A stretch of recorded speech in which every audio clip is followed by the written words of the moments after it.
আর্জেন্টিনাকে রেফারি সুবিধা দিয়েছে, ডাকাতি করে ম্যাচ জিতেছে এমন সমালোচনা করছে এক পক্ষ। তারা আসলে নিয়মটা জানে তো, নাকি নিয়ম না জেনে যা ইচ্ছে তাই বলছে?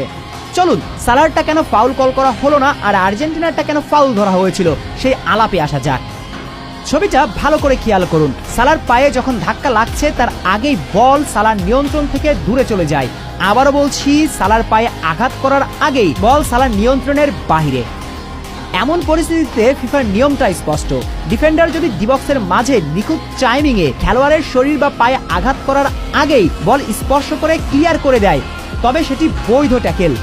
বল চলে যাবার পর অনিচ্ছাকৃতভাবে দুজনের মাঝে যে ধাক্কাধাক্কি হয় তা ফাউল হিসেবে গণ্য হবে না। তাহলে লক্ষ্য করুন, সালার পায়ে যখন আঘাত লেগেছে তার আগেই বল সালার নিয়ন্ত্রণের বাহিরে। এরপর অনিচ্ছাকৃতভাবেই ডিফেন্ডারের টাচ লাগে সালার পায়ে, এটা কখনোই ফাউল নয়।